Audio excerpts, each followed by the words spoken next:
Welcome to Crimes in the Dark, the channel where the most chilling crimes come to life in the dark. Before sleep catches up with you, like, subscribe, and tell me where you're listening to this story from. Now, turn off the lights, get comfortable, and let yourself go. Because what you are about to hear is real. Case 1.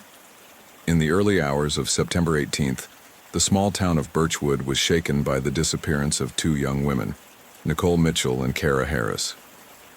Both left the local tavern laughing and chatting as usual and headed for Nicole's car to return home. However, at dawn, when they did not return, concern quickly grew. The girls' Chevrolet Malibu was found abandoned on a secluded road in a nearby forest. The doors were unlocked, and upon inspecting the vehicle, officers found bloodstains on the back seat, along with several of the victims' personal items strewn on the ground. Detective Michael Pierce, who arrived on the scene early, expected a common missing persons case, but what he found was something far more sinister. As the search intensified, Kara Harris's body was found near the car, lying on the ground, with several stab wounds to her chest. The blood was still fresh, but there was no sign of a struggle. The young woman had been killed quickly and brutally. What puzzled Pierce most, however, was the total absence of Nicole. There was no trace of her, no footprints, no clues to her whereabouts. With Kara's body and Nicole's disappearance, the air in Birchwood was filled with an eerie sense of dread. Something had happened that night, and the detective knew the case had just begun. Detective Michael Pierce visited Kara Harris's parents at their home, where sadness was in the air. Kara, 22, was known by everyone in the community for her exemplary life and kindness. A psychology student, she had dedicated much of her life to helping others, guided by her strong religious faith. Raised in a deeply respected family, Kara was seen as a role model, a young woman with a promising future. During the interview, Kara's parents told the detective that their daughter had been inseparable from Nicole Mitchell since she was a teenager. Despite the ups and downs in Nicole's life, which included family and legal problems, Kara was always by her side, ready to offer her unconditional support. Their relationship was more than friendship. They considered each other as sisters. However, that closeness led Kara into a dangerous situation. The fateful night she was found dead, stabbed to death near her car, left her parents devastated. Kara never got into trouble, and her life seemed destined to be an example to others. Nicole Mitchell, 24, was Kara's close friend and the other person involved in this tragic case. The Harris family told the detective that, despite her efforts to find stability, Nicole had had a life marked by tragedy from an early age. Her mother died when she was 7 years old, and her father ended up in prison shortly thereafter. At 14, Nicole was taken in by the Harris family, who gave her a home where she could find some peace. For years, Nicole struggled with addictions and trouble with the law, but in recent times she had begun to rebuild her life.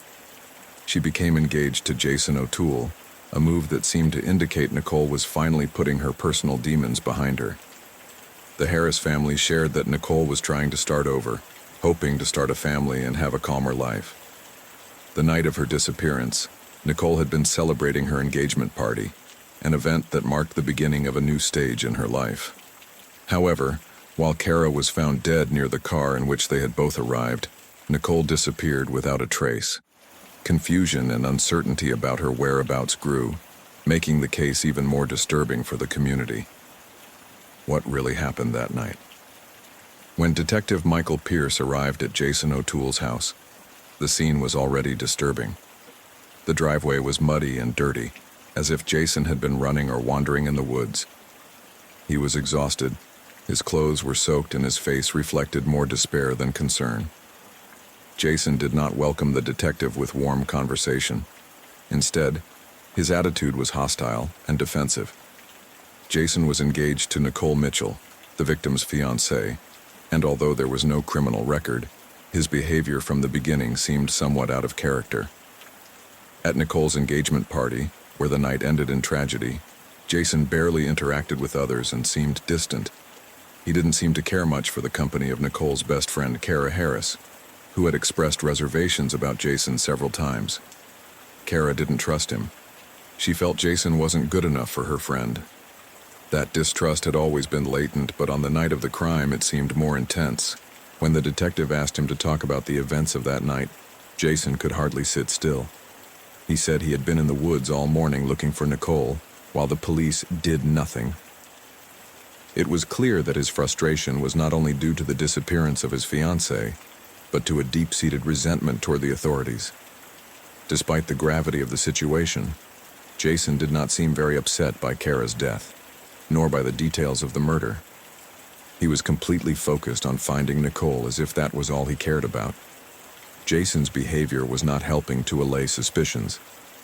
While there was no direct evidence implicating him in the murder, the lack of a verifiable alibi and the tension with Kara did not put him in a comfortable position. The details of the murder of Kara, a young woman who had been a close friend of Nicole's, didn't seem to concern him as much as the disappearance of the woman he was engaged to, and that to Pierce was more than a little suspicious. Although it could not be confirmed that Jason had anything to do with the murder, his attitude and tension with Kara made him a key character in the investigation. At this point, his role remained ambiguous, but early signs pointed to a man with much more at stake than he let on at first glance. Detective Michael Pierce, after several minutes of observation and Jason's evasive answers, came to a decision. Although Jason insisted that his only concern was finding Nicole, the defensive attitude and his lack of a verifiable alibi were beginning to raise too many doubts. Pierce suspected that while Jason might be looking for his fiancée, there was something darker about his behavior. He couldn't rule out the possibility that Jason had killed Kara, and then, upon seeing Nicole escape into the woods, was chasing her to keep her from talking. With that uncertainty in mind, Pierce did not hesitate to order her arrest, convinced that Jason represented a far greater danger than he showed at first glance. As Detective Pierce escorted Jason, handcuffed, to the vehicle, an urgent call came over the radio. The news chilled his blood. Nicole had been found. She was in shock, visibly confused, with a knife in her hand and covered in blood. The detective didn't hesitate for a second, speeding to the hospital without wasting time and leaving Jason behind for the moment. Upon arrival at the hospital, the doctor quickly explained that Nicole had suffered a blow to the head, resulting in partial amnesia. She was in shock, unable to clearly remember what had happened that night. The doctor advised caution, as her emotional state made her even more vulnerable. Pierce, impatient, asked to speak with her immediately. Upon entering the hospital room, the detective found Nicole lying on the bed, with a blank stare and a pale face. Despite the confusion in her eyes, she seemed aware of her surroundings, but her words were inconsistent. However, after a few minutes in silence, Nicole began to speak. Her voice was weak, trembling, as if she was searching for the right words to express what had happened. In a halting manner, Nicole began to recount what she remembered of that night. According to her version, she and Kara had had a loud argument in the car just before everything had gotten out of control. Kara had confessed to her that she didn't want her to marry Jason. She had told him that she was sleeping with him, that she had had a relationship with him on the sly, and that she couldn't bear to see them together. It was a revelation that left Nicole completely overwhelmed. In the middle of the discussion, Nicole, visibly upset, had decided to get out of the car. As she opened the door and walked down the road, she was suddenly blinded by the lights of another vehicle. An instant later, she felt a sharp blow to her head. When she managed to recover and look up, she saw Kara quickly getting out of the car, trying to defend her. It was at that moment that she heard the thud of a blow, followed by Kara's screams, urging her to run. Nicole didn't remember much else. It all happened so fast. Fear and pain clouded her mind. The only thing she managed to remember, just before the darkness came over her again, was that someone had shouted, "Run!" Detective Pierce, observing Nicole's fragile state and the incoherence of her words, noticed something curious. Liam Farnes's name came from her lips, without any context, as if her mind had evoked it automatically. This name made the detective stop in his tracks. Liam Farnes. A name he had never heard of until that moment, but which now seemed to be a critical piece in solving the case. Without dwelling too long on the brief interaction with the park ranger, Detective Pierce headed straight for the interrogation room, where Liam Farnes was waiting. Upon entering, the first thing he noticed was the suspect's defensiveness. He was tense, visibly nervous, but trying to hide it behind a facade of calm. The awkward silence that filled the room seemed to betray his nervousness. Farnes, a man in his 50s, worked as a truck driver for Earthly Pure Cosmetics, and although he had no criminal record, his obsession with Kara Harris was well known in town. During questioning, unable to hide it any longer, Liam admitted that he had been courting Kara for a long time. He gave her gifts of items, gave her money, and hoped in his mind that eventually she would give in to his advances. He acknowledged that although he did not consider himself an attractive man, he thought the gifts and his persistence would lead him to get something in return. Kara, however, never accepted his overtures outright. She accepted the gifts, but did not reciprocate his feelings, and he, in his obsession, told himself that the situation would change in time. Despite his efforts, Kara always turned him down, leaving him frustrated and increasingly isolated. The situation grew darker as time went on, and he couldn't stop insisting. However, when Pierce confronted him with questions about the night of the crime, Farnes's defense began to crumble. He had no alibi, and his presence in the woods near where Kara was found placed him as a key suspect, even though there was no concrete evidence linking him directly to Kara's death. What disturbed Pierce the most was the moment he mentioned Nicole's name. The detective told Farnes that Nicole had spoken his name. This detail seemed to affect the suspect deeply. His expression hardened, and his face showed a slight tension, as if the mention of that name had surprised and disconcerted him.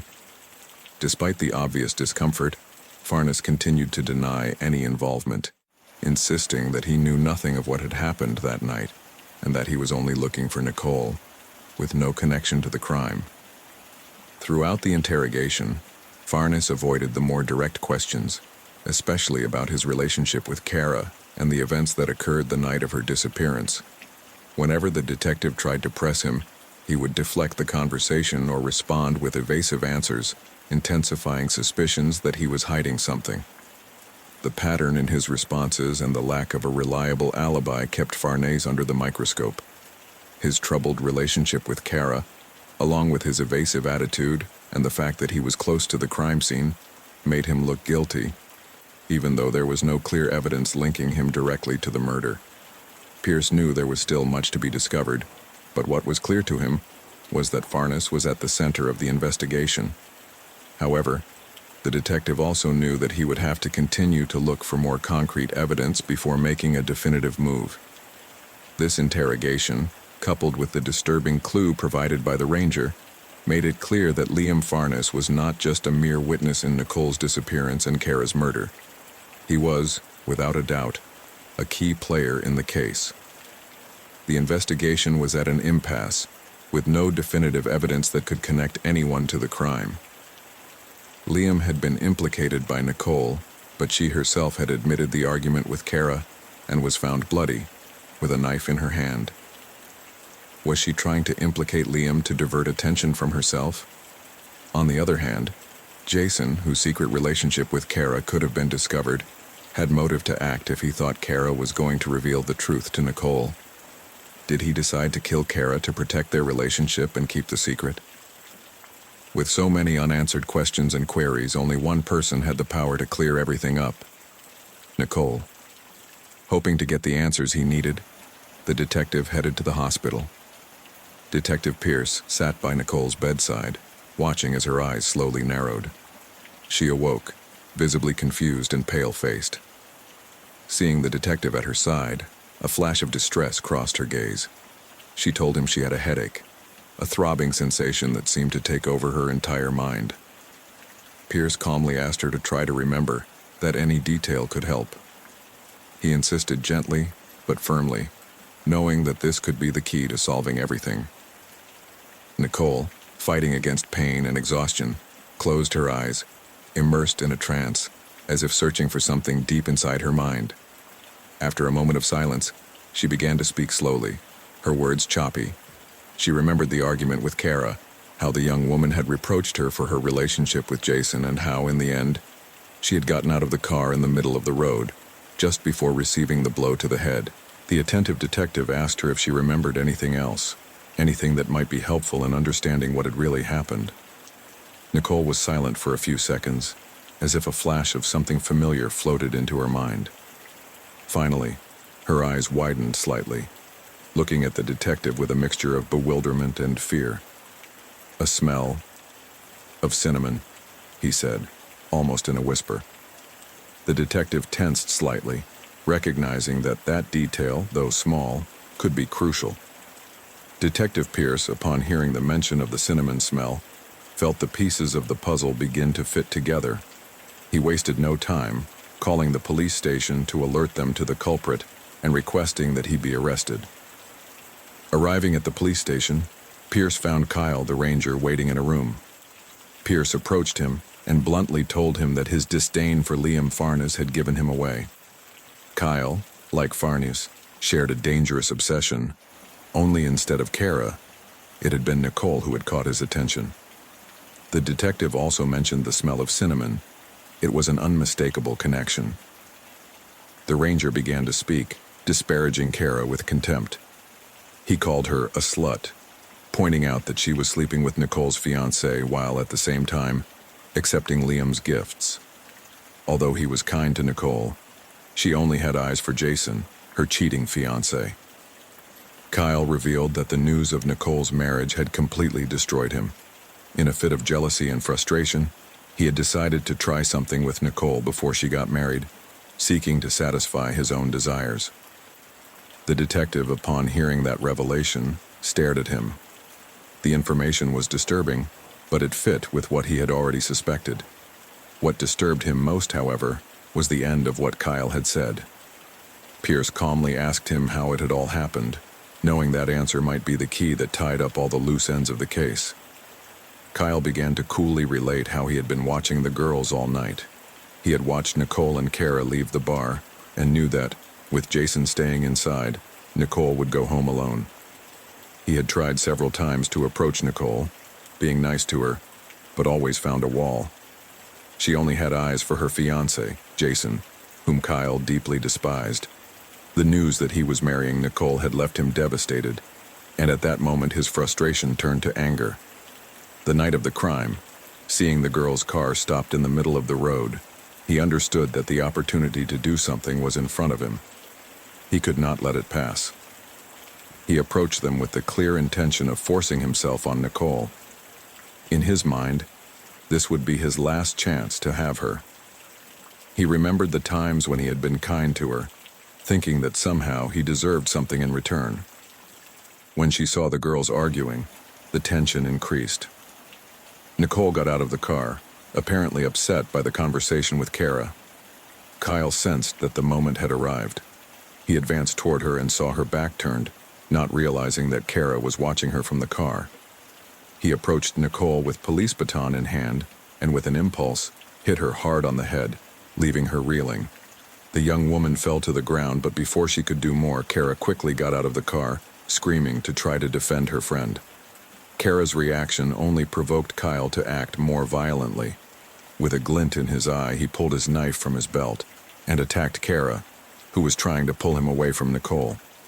In a couple of quick movements, the knife pierced Kara's chest. She fell to the ground, screaming in pain. Nicole managed to run away. He had seen her walking away through the trees, but at that moment, the desire to possess her and make her his own completely blinded him. Kara's murder was not premeditated, but the result of his pent-up frustration, which exploded into unchecked aggression. Nicole's attempted rape was the initial spark, but Kara's death was only the consequence of his inability to control his dark desires. As the young woman ran, Kyle followed her through the woods, but in the end he was unable to catch up. He paused for a moment, breathing hard, his mind dulled with hatred and frustration. However, he knew he wasn't finished. There was still something left for her to do, but it wasn't at that moment. Days later, The Birchwood community was shaken by the resolution of the case that had terrified the town. The trial, which had captured national media attention, culminated in a unanimous verdict: guilty of first-degree murder in the death of Kara Harris. The evidence pointed to Kyle, the local park ranger, whose obsession with Nicole and growing frustration drove him to commit a heinous crime. Despite his attempt to justify his actions out of jealousy and rage, the brutality of Kara's murder and the persecution of Nicole were enough to convict him. The judge in sentencing called Kyle's actions an extreme manifestation of desperation and depravity. The courtroom was deathly silent as the sentence was pronounced: life imprisonment, without the possibility of parole. The sound of handcuffs closing on his wrists marked the end of a case that left deep scars on a town that would never forget what happened that fateful night. Case 2. Christine Walters' body was found floating in the calm waters of Crescent Bay Beach, near the shore. At first glance, it looked like an accident, a tragedy no one would have anticipated. A group of people had gathered on the beach to bid her farewell, everyone's faces marked by sadness and disbelief. However, Detective Risby watched from the side, a shadow of doubt crossing his face. He knew something the rest didn't, something that would change everything. The autopsy revealed that Christine had not died from accidental drowning, as originally thought. She had been struck violently on the head, a blunt blow that rendered her unconscious before she was submerged in the water. The impact had been fatal, and the body was left there, as if the sea was keeping a dark secret. The coroner concluded that the murder occurred during the early hours of Tuesday morning, hours before her body was found. No one else knew what Risby had begun to suspect: that Christine's death had not been the result of a tragic accident, but of a calculated and ruthless act. Detective Risby felt he was on the verge of unraveling a much deeper mystery, but he also knew that behind every corner of Christine's life, a complex puzzle was taking shape. And though the truth was still hidden in the shadows, Risby was determined to uncover it, no matter the cost. Detective Risby observed two boys, the same age as Christine, who were among those present. Olivia and Nate. They seemed surprised by the presence of the police, but the detective did not avert his gaze. He approached them with a firm but relaxed step and asked them if they knew the victim. The question, though direct, did not seem to faze them. When Risby revealed that it was a murder, they both instantly turned pale, as if an invisible weight had fallen on them. It was clear that they were part of the same group of friends. Their reaction had been too genuine not to notice. Cautiously, the detective asked them if Christine had had any boyfriends, any recent conflicts, or any relationships that might explain what had happened. Olivia and Nate exchanged a fleeting glance before mentioning, almost in unison, Danny Harris's name. That was the first concrete clue. Risby knew that the truth had already begun to come out, even if only in fragments. What remained now was to wait and see how that revelation unfolded, observing how it affected each of those involved. Emotional reactions could not be trusted. The crime, after all, was a puzzle, and the key piece had just been thrown into the air. His next step was clear. The first stop in his investigation would be to talk to the victim's father. Detective Risby sat across from Jack Walters, Christine's father, in the modest living room of the family home. The sadness in Jack's eyes was palpable, but there was also something else, a tense calm, as if the reality had not yet fully sunk in.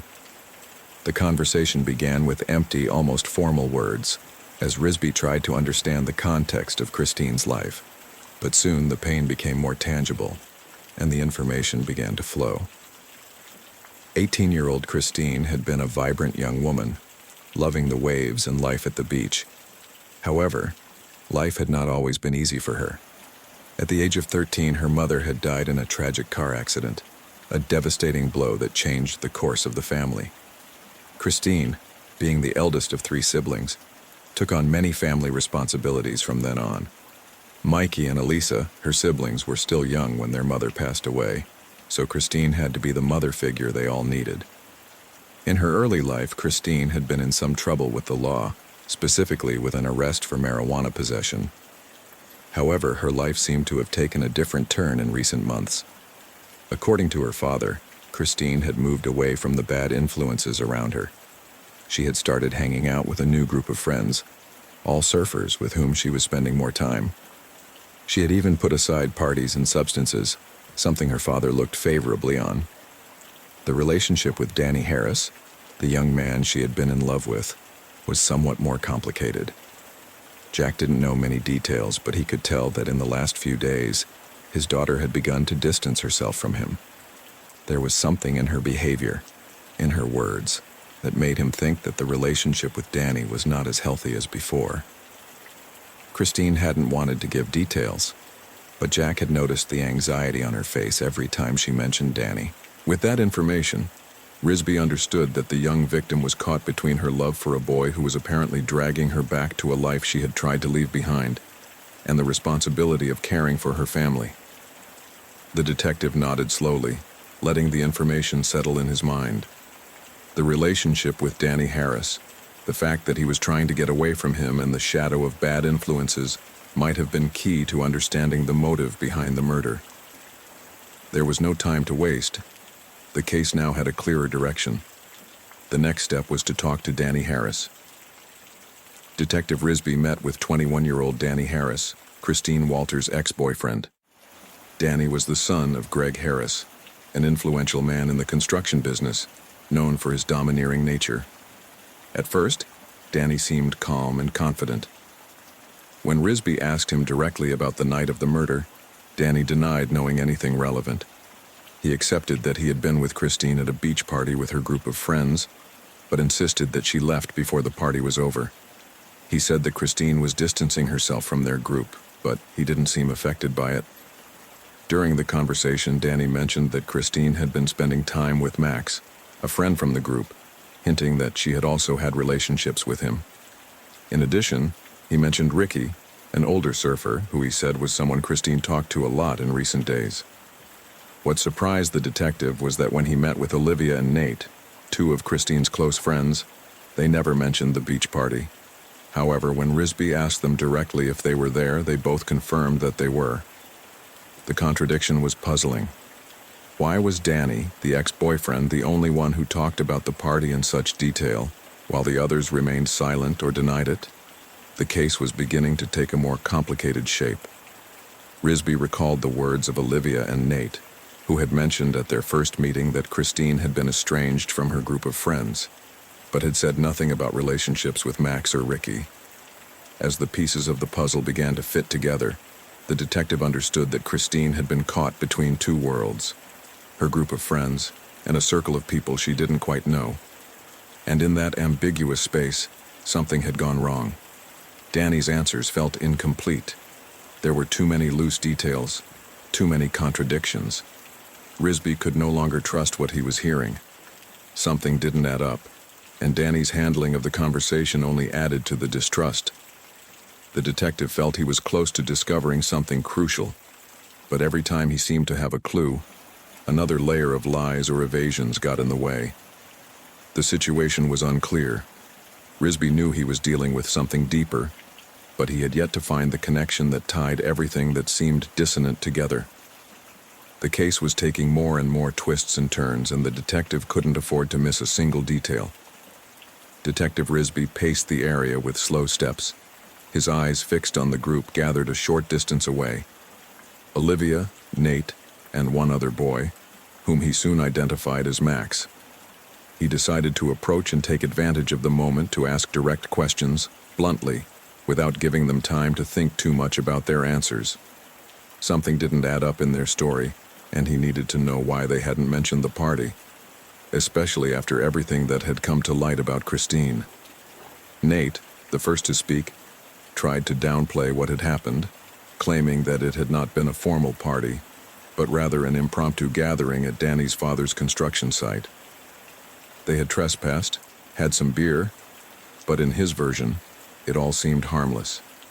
Still, the fact that Danny had asked them not to say anything about the meeting raised the detective's first suspicions.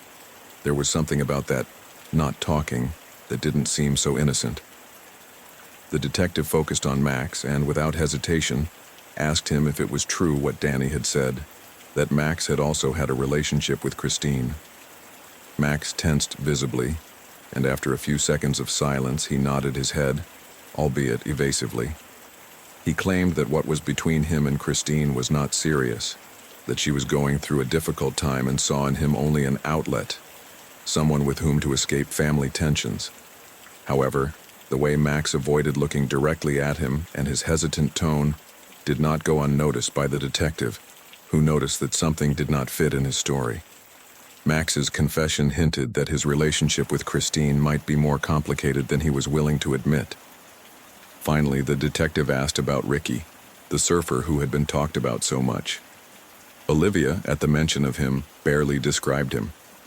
She saw him as a weird guy, someone who was always surfing, but they didn't know much more about him, other than what Christine had told them. There was something in the way she talked about Ricky that suggested she might know more than she let on, but she just kept quiet. Risby began to put the pieces of the puzzle together. The answers were evasive, and the nervous looks only confirmed his suspicion. Something was not right. There were more secrets among that group of friends than they wanted to admit, and each of their answers led him closer to the hidden truth behind Christine Walters' death. Ricky Myers, well known in the surfing scene, stood in the interrogation room with an aloof demeanor. Despite his relaxed demeanor, his history of aggression and his troubled relationship with several people, including a woman he had assaulted in the past, kept him under suspicion. He had been at the party the night of the murder, although he decided to leave early. However, this detail had been omitted by Christine's group of friends. No one had mentioned his presence until Detective Risby questioned him directly. Ricky admitted that he had been at the party, but explained that his presence was not a formal invitation. According to him, Christine had tried to integrate him into the group, but the hostile attitude of the others made him decide to leave early. The omission of this detail by Christine's friends began to look suspicious. While Ricky tried to downplay his presence, the fact that the group of friends had not mentioned his name when asked about the party raised more questions than it answered. Ricky also denied having a close relationship with Christine, suggesting that she only saw him as a temporary distraction. Christine had apparently tried to include him in her circle, but he did not seem to be as involved as others in her life. However, his behavior during the interrogation and lack of clarity about his relationship with Christine raised doubts in the detective. Although there was no physical evidence directly connecting him to the crime, Ricky's presence at the party, a detail the group had omitted, placed him at the center of the investigation. His history of violence and his evasive attitude about his relationship with Christine made it difficult to rule him out as a suspect. As the interrogation progressed, Risby couldn't help but feel that there was more than Ricky was willing to reveal. Detective Risby received an unexpected call. The voice on the other end of the line was urgent, almost rushed. A body had been found in the Harris family building, the same place where the party Christine Walters had been at that fateful night had occurred. The information seemed disjointed, but Risby knew that every detail needed to be investigated. Wasting no time, he headed for the scene of the discovery. Upon arrival, the local police had already cordoned off the area. The construction, still in progress, showed signs of having been hastily disturbed. The body, partially covered with concrete, was protruding from a corner of the freshly poured floor. Upon closer inspection, Risby felt a twinge of discomfort. Something was not right. The attempt to hide the body in such a clumsy manner indicated that someone wanted to cover their tracks, and the fact that this was happening in such close proximity to the events surrounding Christine's death was no coincidence. With a mixture of intuition and experience, Risby realized that this finding would open new doors in his research.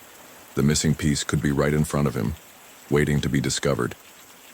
Detective Risby sat across from Greg Harris, maintaining a calm but attentive posture. He knew he had to be direct and get straight answers. He began by asking about the construction security guard whose body had been found at the site. That guard worked for Greg's company, so he was a key point in the investigation. Greg acknowledged knowing the guard, but did not seem particularly concerned about the question, as if it was not a relevant issue for him.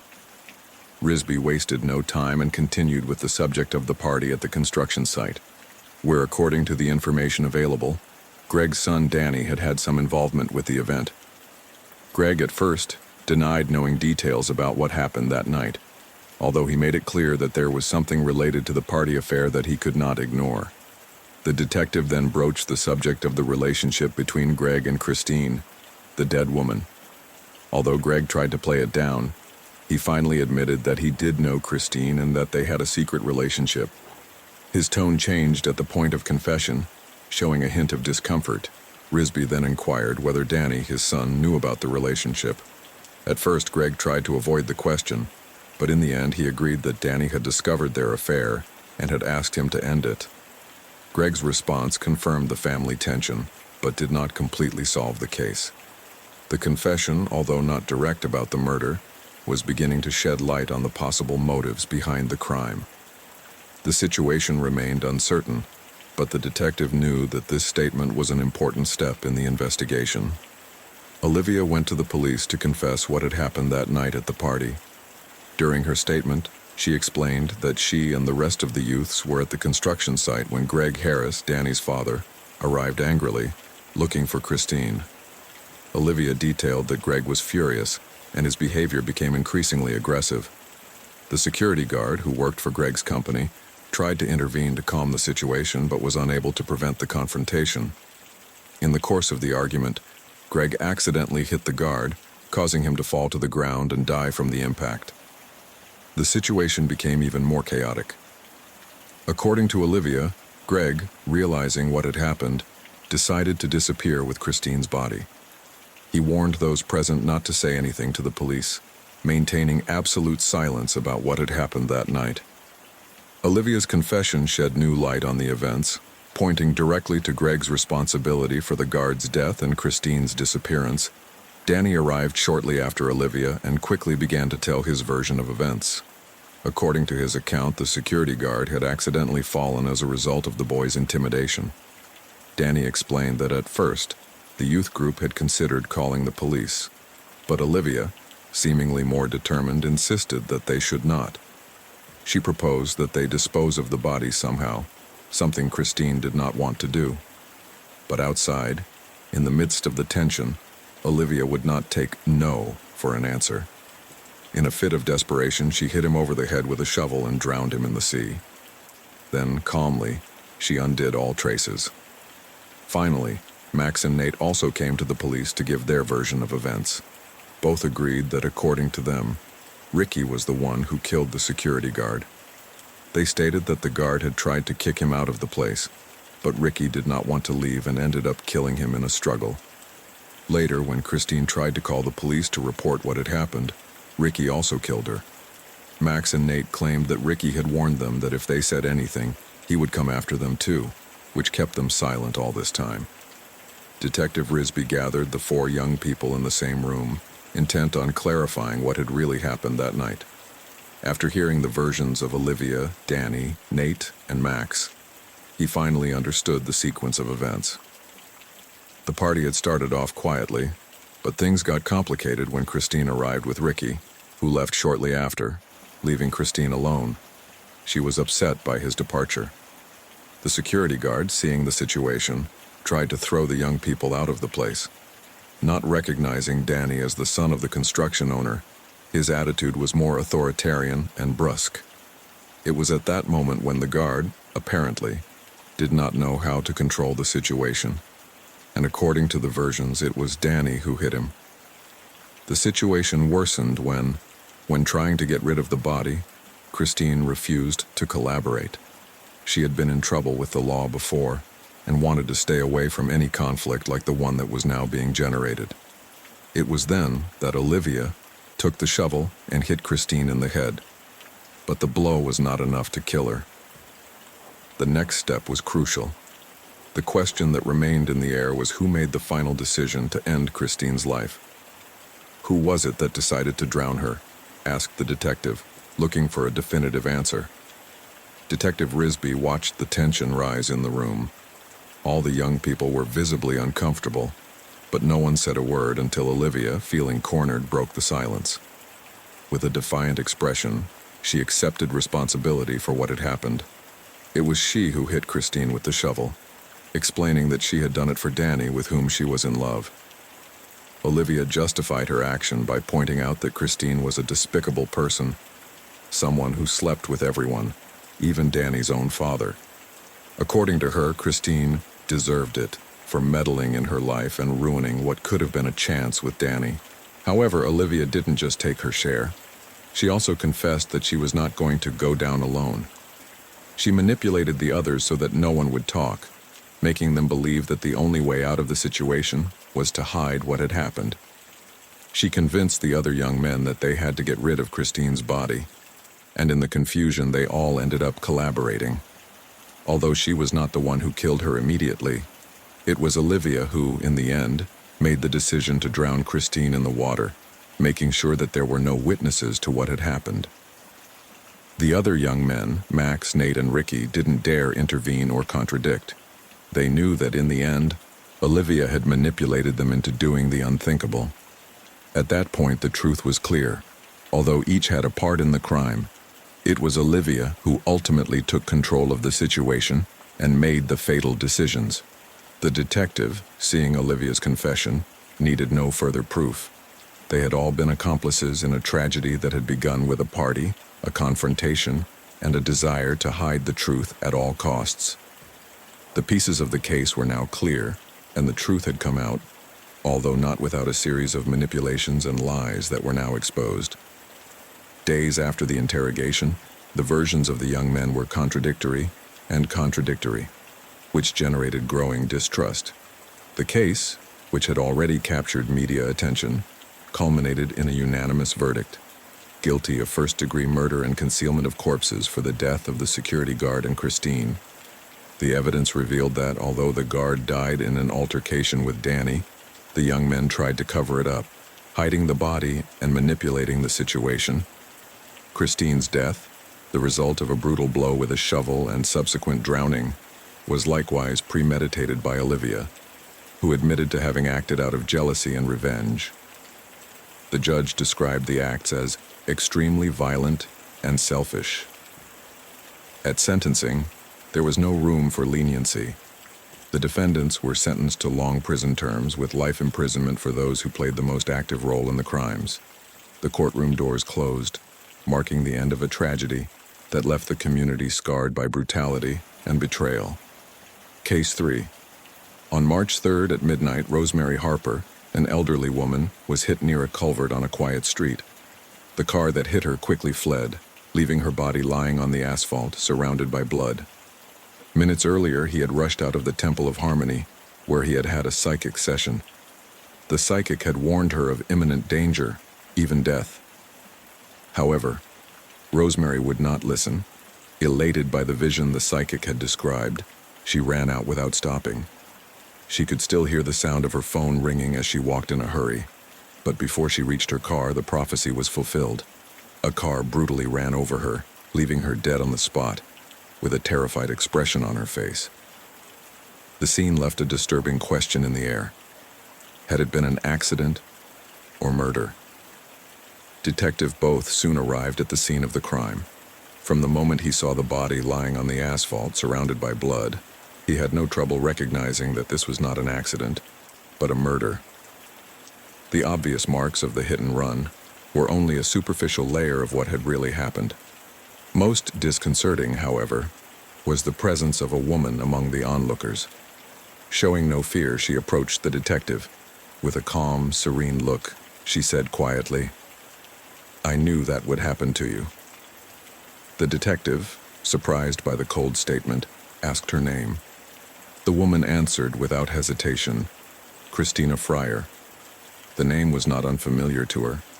Christina Fryer was the psychic who had had the last session with Rosemary, a figure known in the community for her paranormal abilities.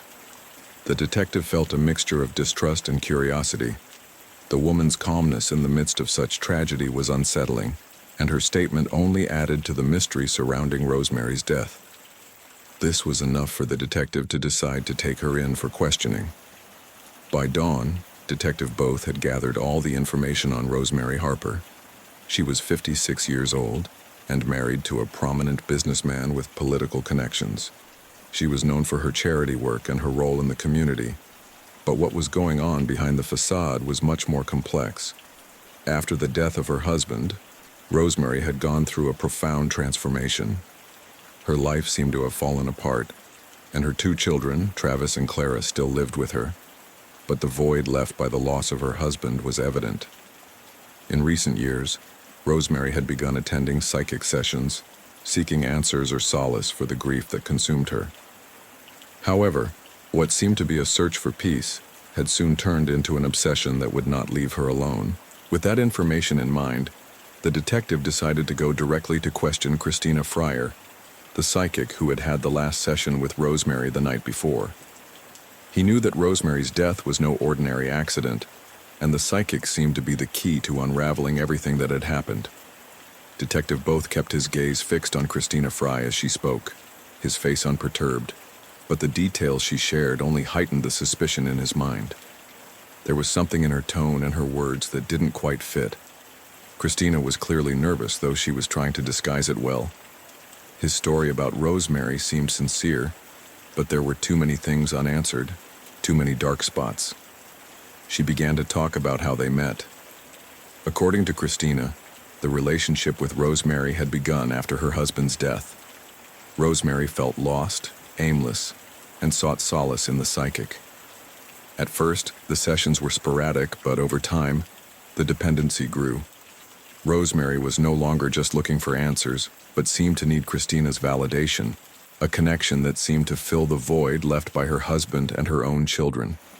As she talked, Christina explained how Rosemary's family problems were becoming increasingly apparent. Her children, Travis and Clara, seemed unwilling to listen to her.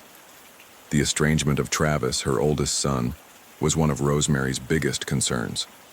Christina described him as a rebellious young man who had become very distant since his father's death, focused more on himself than on his mother's problems. Clara, the youngest daughter, seemed to be more supportive, but her life was also marked by confusion and lack of direction. Christina stated that Rosemary felt an unbearable guilt about her children's situation, and that guilt had drawn her further into the spiritual world, seeking answers about what she could not control in her life. Throughout the conversation, Christina mentioned that Rosemary had changed over the past few months. She was no longer the confident woman she had been before the tragedy. Her husband's death had left a much deeper mark than Christina had anticipated. The sessions became more frequent, more intense. According to Christina, Rosemary was desperate to find peace, to find a path that would guide her through the emotional storm she was experiencing. Detective Both watched as Christina described Rosemary's growing dependence, but something didn't add up. If Christina was really her friend, why was she so involved in the details of her personal life? Was this a simple friendship, or was there something more at stake?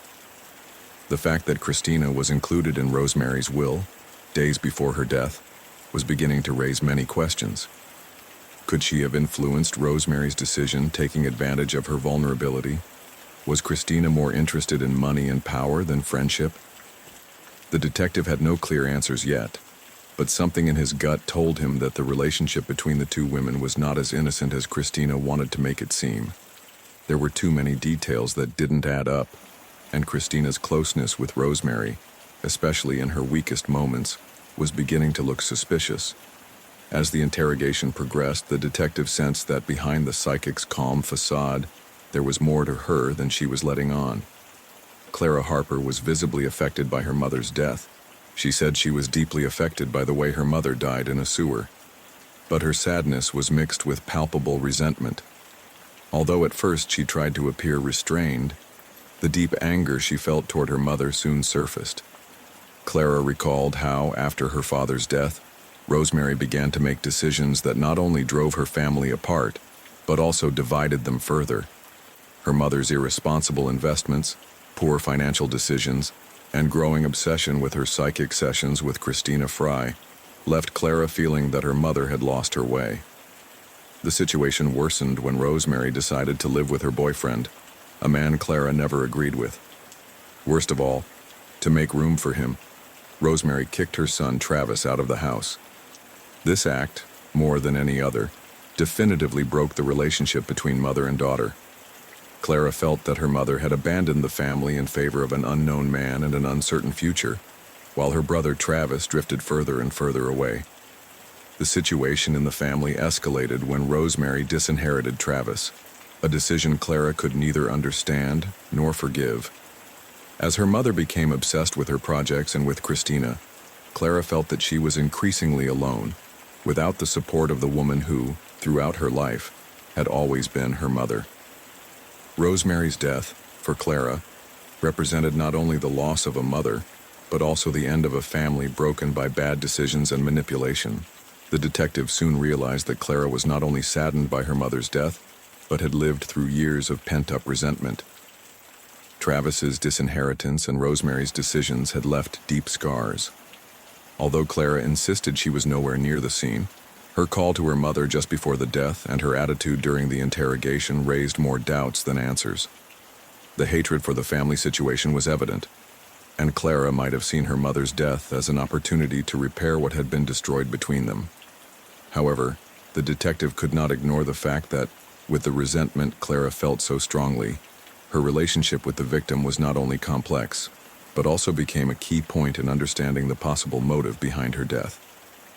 Detective Both had been investigating Rosemary Harper's case since the early hours of the accident, and the deeper he delved into the investigation, the more disturbing details emerged. Jeremy Hale, the photographer who had been living in Rosemary's house for the past 6 months, was one of the prime suspects. Both decided to visit the house where Rosemary had lived, hoping to find some key clue that would bring him closer to the truth. Upon entering the victim's home, the detective was greeted by a somewhat cluttered environment, but what really caught his attention was Jeremy's room. The walls were lined with photos of Rosemary in different situations, some quite intimate, which did not go unnoticed by an experienced detective like him. Jeremy had been capturing moments of her daily life, but the number and nature of the images seemed excessive, almost obsessive. After searching the scene, the detective questioned Jeremy. At first, Jeremy denied any involvement in Rosemary's death, but further questioning revealed some inconsistencies. Although he denied having a romantic attachment to her, it became clear that he had been included in Rosemary's will, a decision that had left the woman's children, Clara and Travis, out of any major inheritance. In addition, Jeremy had full access to the estate, including Rosemary's car, something that at first seemed irrelevant, but would soon become a key detail. It was during the interrogation that something crucial was discovered. The car that had hit Rosemary was the same one Jeremy had been using. The vehicle was registered to Rosemary, but Jeremy was the only one with frequent access to it. This left an important question in the detective's mind. Could Jeremy have had something to do with Rosemary's death? Perhaps he had taken advantage of a moment when she was alone, committed the crime, and then fled the scene. As the conversation continued to be pressed, it was revealed that Jeremy had been constantly in the house, and some members of the family, especially Clara, suspected that there was something more going on between him and her mother. Clara had tried on several occasions to have Jeremy removed from the will, as she felt his presence was destabilizing the family. In addition, the coldness with which Jeremy spoke of Rosemary and her sudden inclusion in his will left much food for thought. The combination of these factors, the exclusive access to the car and the increasingly murky relationship with Rosemary, put Jeremy in an even more suspicious position. The indications were clear, but a crucial piece was missing to close the case.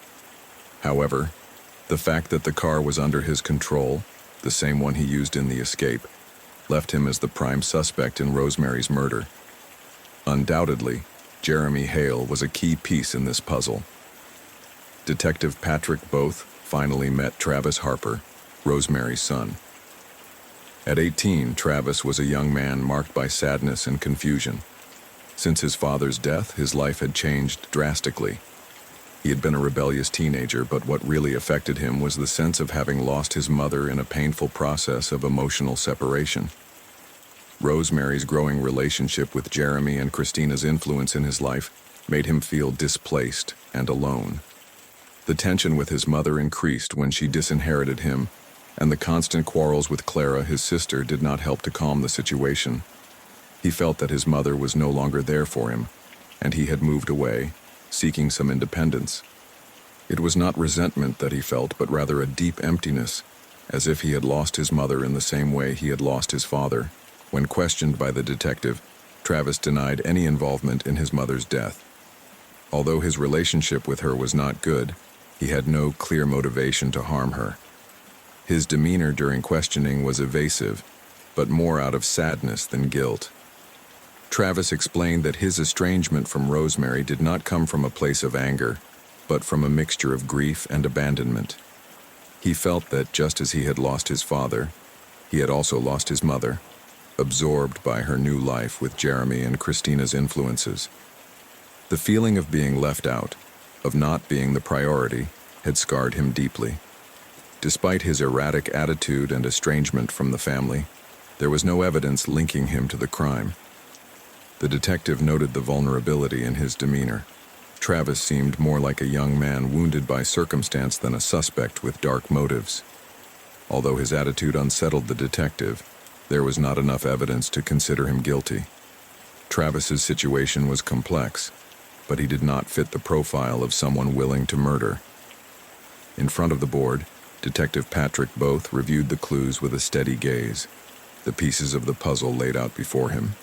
Christina, Jeremy, Rosemary's children, all seemed to have something linking them to the crime. Rosemary's will had changed the family dynamics, and the reason was clear: money. Christina had been included, while her own children, especially Travis and Clara, were disinherited. Was that what had driven them to kill? Both knew he could not rush to conclusions. Jeremy, with his ambiguous relationship with Rosemary, was in a compromising position. His closeness to the woman and the evidence of the stolen jewelry placed him under suspicion. But on the other hand, the children, especially Clara, showed a pent-up anger, a need to regain what they felt they had lost. And Travis, despite his aloofness, seemed to be the son who had received the least. Was that the kind of resentment capable of driving him to something so extreme? As I reviewed the interrogation transcripts, something began to click. The pieces were slowly falling into place. Everything pointed to the will, but the truth behind Rosemary's death remained a mystery. Both knew the motive was clear, but who had really pulled the trigger? Or rather, stepped on the accelerator? Finally, he understood what had been going on. The detective called Clara into the interrogation room. With a serious look on his face, he watched her as she sat across from him, her hands clasped on the table. He knew she was key to solving the case, but also that something was not right about her version of events. He asked her bluntly if she knew why she was there. Clara, visibly tense, replied that she did not. Her voice sounded calm, but the detective was not fooled. Calmly, the detective made it clear to him that he had come close to getting off scot-free. He told her about how, if he hadn't gone over every detail, he would have ended up arresting Jeremy for the car thing. Jeremy had been the prime suspect, especially after he was found to have access to Rosemary's vehicle. However, after reviewing the notes, something didn't add up. In one of the transcripts, Clara had mentioned something that didn't add up. In her first interrogation, she had said that her mother had died in a sewer. The detective, in a firm tone, asked him directly, "How did you know your mother had died near a sewer and not in the street?" Since he knew there was a sewer on that street, the only way he could know was if he had been there. Clara's face changed instantly. It was a small but significant change. Her gaze shifted and a shadow of discomfort crossed her expression. After a few seconds of silence, she had no choice but to accept what the detective already suspected. He knew that his mother had died in the sewer. The tension in the room increased. The detective didn't miss the opportunity. He asked her how it all happened, hoping Clara would finally drop the facade. Although her response was guarded, Clara began to relate what had happened. The way she told it was not that of someone who had simply lost her mother, but of someone who held a much darker truth. Clara Harper was finally identified as the person responsible for her mother's death. In an unexpected twist, Clara confessed that the crime had been impulsive, the result of a mixture of frustration and resentment built up over the years. After several disputes with Rosemary, including the news that her mother had disinherited Travis, Clara felt betrayed and robbed of the mother figure she had so desperately needed. In a fit of anger, Clara decided to act on her own, as a way to correct what she considered an injustice within her family. She saw disinheriting Travis as a personal betrayal, something she couldn't let go. The news that her mother was getting so close to Jeremy and Christina, while she herself seemed to be relegated to the background, only added to her anger. On the day of the crime, after an argument, Clara tried to contact her mother. However, Rosemary did not answer her call. It was the contempt in that gesture that overflowed Clara's patience. She decided to run over her mother, feeling that somehow she could get revenge and save Travis from a situation she felt was unfair. It was an impulse, with no prior planning. The frustration she had been building up for years blinded her at that moment. When she ran over Rosemary, she didn't think of the consequences. Her mother's body fell on the street, in a place near the sewer, a place Clara knew well, although she never mentioned it directly in her first interrogation. Her attempt to hide the truth was immediate. After all, she didn't want anyone to know what she had done, not even Travis, whom she was supposedly trying to protect. He acted quickly, trying to cover up the crime, feigning concern for his brother and removing himself from any responsibility. In the end, Rosemary's murder was the result of deep family conflict, a series of resentments and the feeling of abandonment Clara experienced as she watched her mother turn away from her and favor other people. It was an impulsive crime, more out of rage than calculation. Days after Clara Harper's confession, the case of Rosemary Harper's death made local and national news. The community was shocked to discover that the daughter had been responsible for her mother's murder. Although Clara explained her emotions and pent-up frustration during her confession, the evidence was clear. The murder was not an impulsive act, but the result of years of resentment. Security cameras and testimonies proved that the crime was premeditated. The trial culminated in a unanimous verdict. Clara was found guilty of second-degree murder. Although her defense argued that the violence was the result of years of emotional abuse and family manipulation, the court determined that the magnitude of the crime could not be justified. The judge handed down a sentence of 20 years in prison with the possibility of parole after 12 years. Case 4. Near dawn, the echo of several gunshots rang out in the Pinewood Motor Inn, a sound that broke the silence and alerted the neighbors. Without wasting any time, they contacted the police. The first to arrive was Sam Mitchell, a rookie officer who, with a firm but tense step, headed straight for room 17, the most remote room in the motel. As he entered, the scene hit him like a sledgehammer. The lifeless bodies of Patrice Walker and Joseph Miller were lying in utter chaos. Both had gunshot wounds and blood had formed dark pools that spread across the floor. Overturned furniture, bloody footprints and stains on the walls completed the picture. A metallic smell invaded his senses as he tried to process what he saw.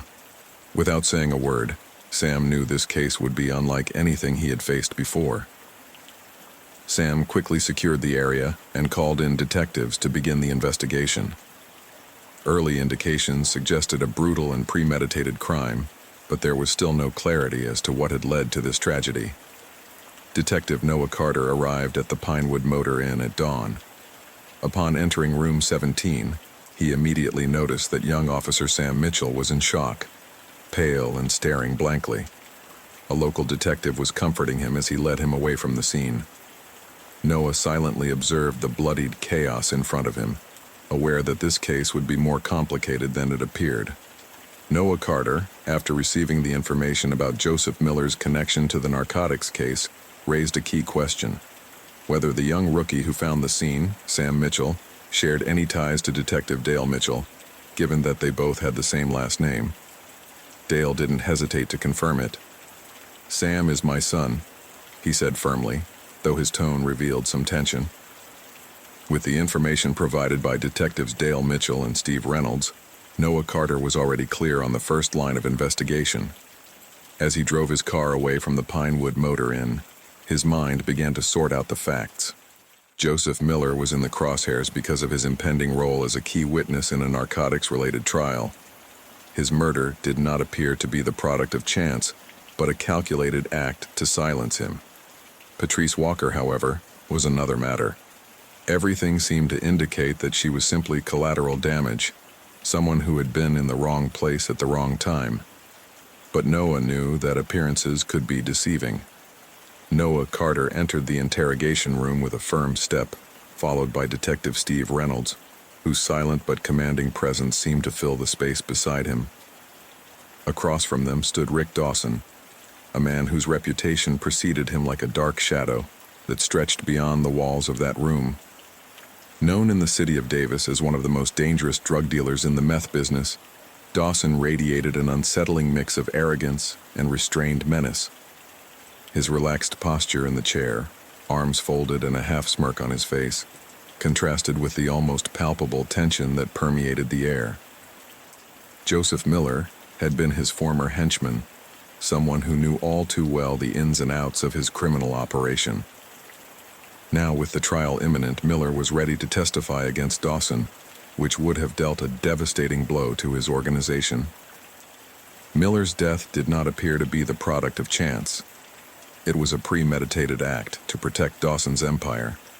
And Patrice Walker, Noah suspected that she had only been collateral damage, someone close to Miller whose elimination might have been necessary to ensure that no loose ends were left untied. But something in his gut told him there was more to this story, something that still didn't quite fit. Dawson had a solid alibi. Several people had seen him in a local tavern during the estimated time of the murder. However, Noah knew that men like him didn't get their hands dirty personally. He had a network of hitmen and collaborators willing to do his dirty work on his order. As Noah watched Dawson blurted out an unexpected revelation that echoed through the room like thunder in the middle of a storm. Dawson directly accused Reynolds of corruption, noting that he had seen him with Miller weeks ago. He also mentioned that Miller had been arrested with 50 kilos of methamphetamine, a shipment that should have sent him straight to prison for decades. However, he was only held on $10,000 bail, an amount Miller did not have. Someone had posted that bail, and Dawson hinted that person might be Reynolds. He further suggested that Miller might have stolen his merchandise, which would explain his joy at the former henchman's death. Although he made it clear that he had not been the one who killed him, he admitted that he would have done so without hesitation if he had had the opportunity. Noah felt a shiver run down his spine as he processed the implications of what he had just heard. He glanced sideways at Reynolds, whose face remained impassive, though something in his posture changed subtly, as if Dawson's words had struck a chord. The accusations thrown on the table not only complicated the case but also opened up new lines of investigation that Noah could not ignore. If Reynolds was involved, it made the case far more dangerous and personal than he had imagined. But Noah knew he couldn't dismiss Dawson so easily. Men like him always left traces, even if they were invisible at first glance. The question was how much of what he had just said was true, and how much was manipulation. Dawson was a master at the art of sowing doubt and diverting attention to others. Noah leaned forward, boring his eyes into Dawson's, searching for any cracks in his mask of indifference. He knew that this interrogation was not only key to solving the case, but also to determining who else was involved in this dark web. Every gesture, every change in Dawson's expression, could be a crucial clue, and Noah wasn't about to let anything escape his radar. As he left the room, Noah couldn't help but feel that the case was becoming more complex with each new revelation. Dawson had planted a seed of distrust that was now growing rapidly in his mind. It was possible that Reynolds was involved, and if he was, his role in all of this could completely change the direction of the investigation. The weight of the investigation was beginning to mount, but Noah knew he couldn't stop. The truth was there, waiting to be discovered, and he was determined to find it no matter how many layers he had to unravel to get to it. It was clear that Noah Carter could no longer trust the local detectives. The hours had passed quickly as he gathered information about Steve Reynolds, who was now in custody in an interrogation room.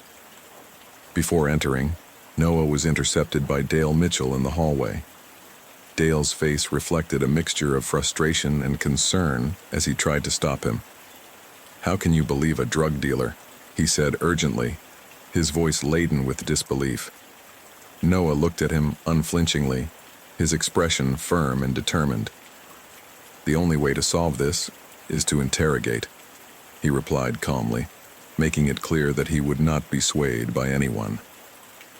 Without further words, he walked away toward the interrogation room, leaving Dale standing in the hallway, a shadow of unease crossing his face. Inside the room, the atmosphere was tense. Steve Reynolds sat on the other side of the metal table, his arms folded across his chest, his posture stiff but somewhat awkward. He was a strong-willed man, known for his irascible temper and complicated history within the department. Although he had worked for years alongside Dale Mitchell, his methods had always been questioned by some colleagues. Noah entered with a firm step, closing the door behind him with a sharp rap that echoed off the bare walls. The tension in the room was palpable, like a rope stretched to its limit. Noah began by placing a folder on the table in one deliberate motion.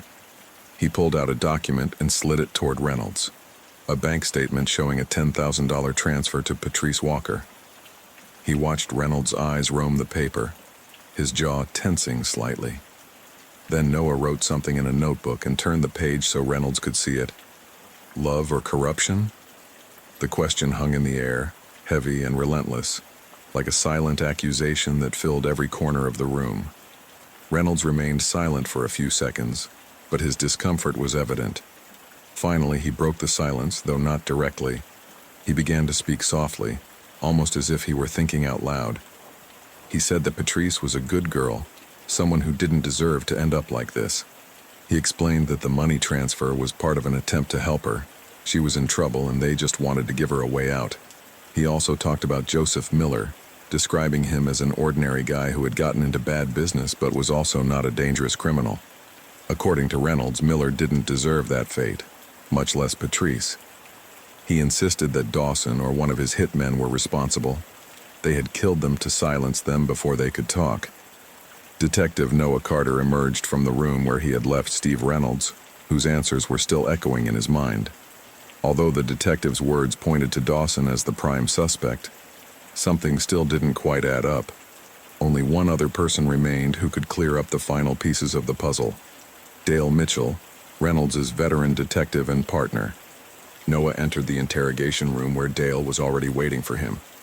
This time, the atmosphere was calmer, less tense than in previous interrogations. Bluntly, Carter opened the conversation by explaining Reynolds' situation. Although there was not enough evidence to link him directly to the murder, the suspicious transfer and accusations of corruption leveled by Dawson were enough to put his career in jeopardy. Noah wanted to know what Dale knew about all this. Dale listened quietly but soon began to speak frankly. He explained that everything he had done was to help, not to harm. Patrice Walker, the young woman found dead with Joseph Miller, was his illegitimate daughter, a secret he had kept for years. To protect his relationship with her and avoid arousing suspicion, he arranged the money transfer through Steve Reynolds. He knew his wife would never understand why he was helping a stranger financially, so he used Reynolds as a go-between. But it wasn't just about money. Dale had also pulled strings to get a witness protection deal for Joseph Miller. He knew Miller was in deep trouble with Dawson, and that his testimony at trial might be his only way out. With that deal, Miller and Patrice could start a new life away from Dawson's reach. It was a risky plan, but Dale was willing to do whatever it took to save his daughter and give her a chance to escape that dark world. Dale also revealed that he had asked Reynolds for the favor because of a complicated past between the two. At some point, Dale had been unfaithful to his wife, and that betrayal had caused irreparable damage to his family, especially his son Sam. He didn't want to repeat the same mistakes or raise suspicions about his connection to Patrice, so he turned to Reynolds to stay out of the way. As he spoke, Dale's voice began to crack. He was suffering in silence, consumed with guilt and grief over losing a daughter he barely had time to know. He was convinced that Rick Dawson was behind her death. He believed the drug dealer had ordered the murder to silence Miller and eliminate any threat to his empire. For Dale, there was no doubt that Dawson was the culprit, but he also knew that proving it would be next to impossible. Noah slowly rose from his seat, letting Dale's words float in the air. This case wasn't just a criminal investigation. It was a web of secrets, lies, and broken relationships that were intertwined in unexpected ways. And while some pieces were beginning to fit together, others remained a mystery. Now more than ever, Noah was determined to get to the bottom of it, no matter how many uncomfortable truths he had to unearth along the way. It was late in the afternoon when Detective Noah Carter was still in his office, reviewing the details of the case once again. It was a complicated case, full of contradictions and unanswered questions. Joseph Miller was clearly the main victim. His impending testimony against Rick Dawson made him a prime target for the drug dealer. However, Dawson had a solid alibi confirmed by several witnesses, which ruled him out as a direct suspect. On the other hand, Detectives Dale Mitchell and Steve Reynolds were involved in some way, but their actions, while questionable, offered no clear reason for committing such a brutal murder. Something didn't add up, and Noah knew it. He decided to go back to the beginning, to the moment when it all began.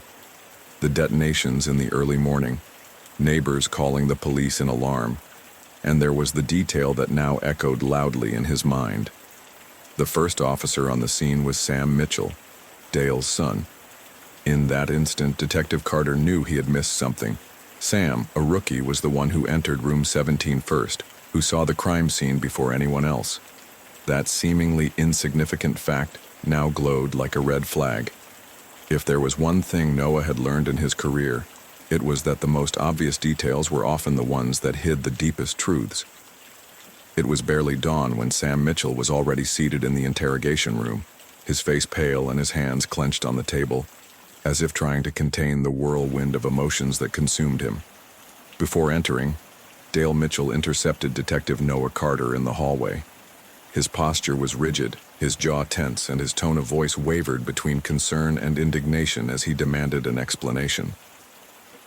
Noah remained calm, briefly explaining that this was a necessary step in clarifying the facts and promising that all would soon be clear. Without elaborating further, he walked away toward the living room, leaving Dale with a mixture of frustration and helplessness. Inside the room, the atmosphere was tense but controlled.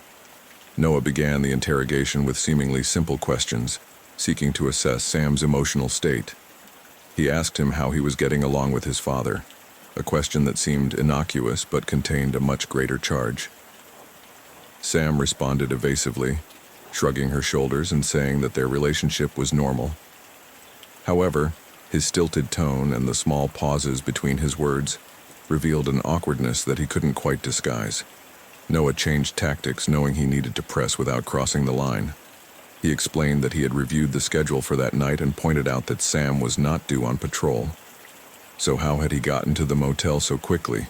The question hung in the air, loaded with implications. Sam hesitated, visibly uncomfortable, before answering that he was covering for a friend.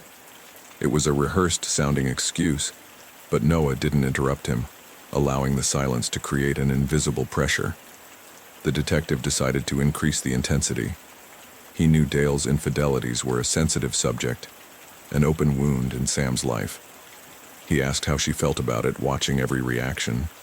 Sam tried to stand firm, assuring him that this was the past, and that he didn't want to talk about it. But his body betrayed him. His fists clenched tightly, his knuckles white, and his breathing grew heavier. Noah noticed the change and asked a precise, devastating question. How would he feel if he knew his father was having an affair with Patrice Walker? Sam's reaction was immediate and visceral. His face transformed, a mixture of anger, hurt, and disappointment exploding across his features. Automatically, he blurted out a sentence that gave away more than he intended. I knew it. I saw him going into the motel. It was an involuntary admission, a product of the emotional storm raging through him, Noah watched the moment carefully, knowing he had struck a chord. He moved on, wondering what Sam was doing near the motel. It was then that Sam lowered his head in defeat. His shoulders slumped and his breathing became slower but heavier, as if he was releasing a weight he could no longer bear. After a few seconds of silence, the words came out of his mouth, laden with guilt and resignation. He admitted that he had committed the crime. The atmosphere in the interrogation room became even heavier when Detective Noah Carter decided to reveal to Sam the truth that Dale Mitchell had confessed hours earlier. Patrice Walker was not his father's mistress, as he had believed, but his half-sister. Noah watched as the words impacted Sam like a physical blow. His face, already pale, lost all trace of color as he processed the information. For a moment, it seemed as if time stood still.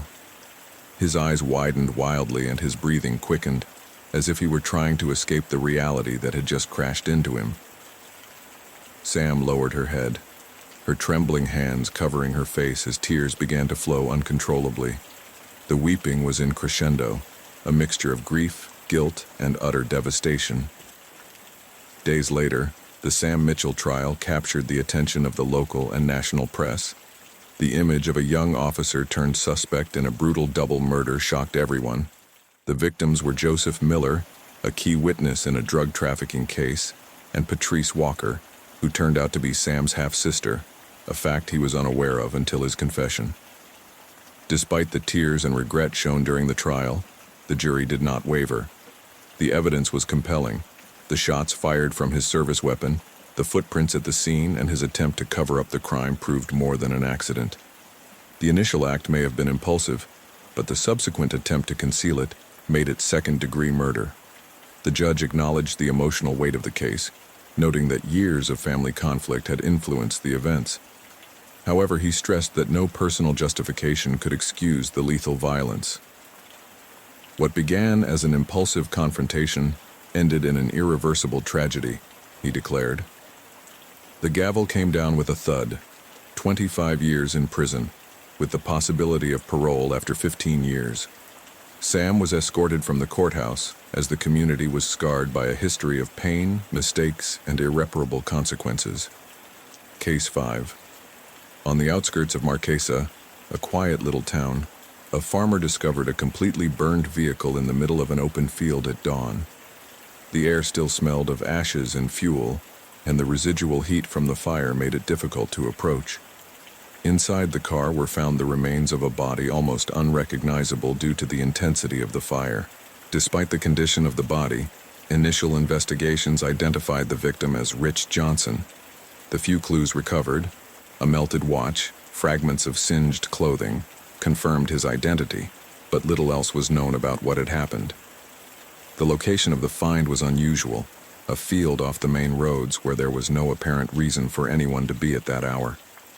The case raised more questions than it answered.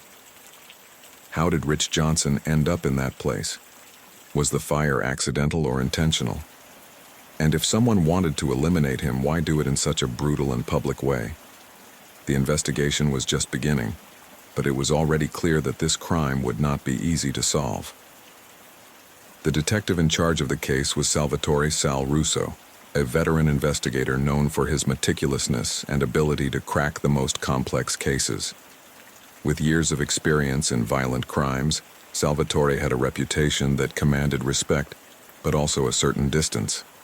He was not a man of detours or far-fetched theories. He preferred to follow the facts, no matter where they led him. Upon arriving at the crime scene, Salvatore examined the scene with his characteristic precision. He soon identified disturbing details. The padlock locked from the outside, the use of a specialized accelerant as rocket fuel, and the markings that suggested arson. This was not an impulsive act or a fortuitous accident. It was a premeditated murder, executed by someone with advanced technical knowledge. As he drove to the home of Susan Miller, the victim's wife, Salvatore reviewed Rich Johnson's background. He knew Rich had served in the National Guard alongside Marquesa's police chief, a fact that inevitably added a layer of complexity to the case. Was there some forgotten conflict between them? or perhaps a more recent connection that had triggered this brutal act. With every mile he approached the Johnson residence, Salvatore felt the pieces slowly begin to align. But he also knew that appearances could be deceiving, and that the truth behind Rich Johnson's death was still a long way from being revealed. Detective Salvatore Russo arrived at the home of Susan Miller, Rich Johnson's widow. From the moment he entered, it was clear that Susan was devastated.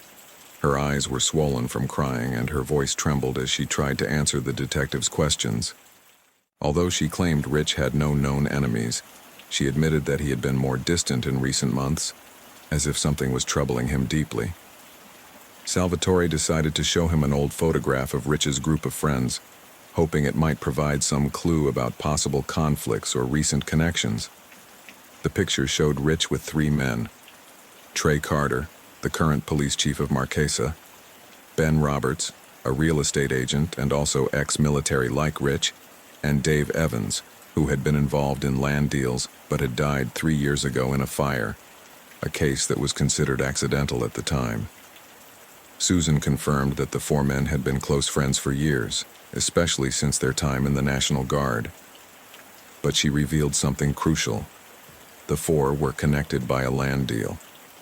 They had acquired a piece of land in their names more than a decade ago, although according to Susan, Rich had wanted to disassociate himself from the project in recent years. She didn't know exactly what had happened to that land, or why Rich had decided to walk away, but she did mention that he often talked about problems related to the business, though she never went into details. As he left the house, Salvatore couldn't help but connect the dots. 2 fatal fires, both indirectly linked to Rich Johnson. A land deal shared among the 4 men, one of whom was already dead. And now, a premeditated murder that appeared to be more than an act of personal revenge. The list of suspects was beginning to take shape, but each seemed to hide darker secrets than they appeared. The detective knew he needed to look deeper into the land deal and the tensions that might have arisen between the partners. Detective Salvatore Russo decided to visit the former home of Dave Evans, reduced to ruins by the fire that had taken his life 3 years earlier. While inspecting the charred remains, an unexpected figure emerged from an old trailer parked a few meters away. It was Tommy Williams, a disheveled-looking, vacant-eyed man known in the community for his mental problems. Although his behavior was unpredictable, many described him as someone who acted like a child, with an almost childlike innocence. Tommy approached Salvatore curiously, introducing himself without reservation.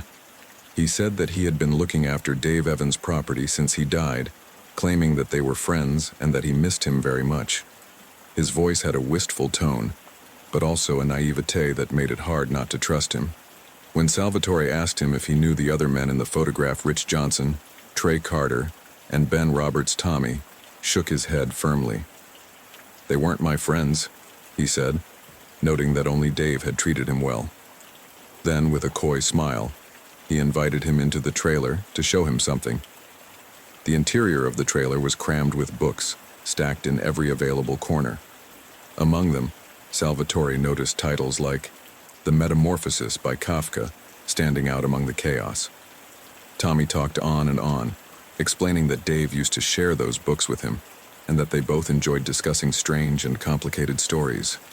But then, casually, Tommy mentioned something that caught the detective's attention powerfully. The land Dave and his partners owned was worth much more than it seemed, because no one knew they had access to a subway aquifer. Salvatore frowned, processing the information. The discovery of such a valuable resource as an aquifer could have been a powerful reason for conflict between the partners. Tommy, oblivious to the gravity of his words, continued to talk about how much he admired Dave and how he hated that people had forgotten him so quickly after his death. To him, Dave was a hero, someone who had always protected him. But Salvatore knew that behind that innocence could hide key information. And now, with the aquifer tip, the case was beginning to take an even darker and more dangerous turn. Detective Salvatore Russo arrived at the home of Ben Roberts, a real estate agent whose connection to the land business placed him at the center of the investigation. Ben's property was spacious and well kept, reflecting his professional success. Upon greeting the detective, Ben was cooperative but cautious, as if he knew this visit was not casual. Salvatore got right to the point. He asked about the land deal and how he had come to be involved with Rich Johnson, Dave Evans, and Trey Carter. Ben explained that he had been the one who had initially negotiated the purchase of the land years ago, a project that looked promising but did not raise much interest at the time. However, everything changed when Dave Evans discovered the subway aquifer.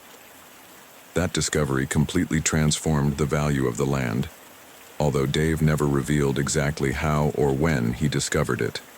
According to Ben, Dave was always tight-lipped about the details. With the death of Dave Evans 3 years earlier, his share of ownership was divided among the 3 remaining partners, Rich, Trey, and himself. But now, with Rich's death, the situation changed drastically again. Ben admitted that technically, his share of the land had gone from 1/4 to 1/2 shared solely with Trey Carter. Although he tried to sound neutral, Salvatore noted some discomfort in his tone when talking about Trey and how the assets had been split after each death. Ben denied any recent conflicts with Rich or Trey, assuring them that their relationship had been strictly professional in recent years. However, when Salvatore mentioned the aquifer and asked if anyone else knew of its existence, Ben hesitated. Finally, he acknowledged that he wasn't sure.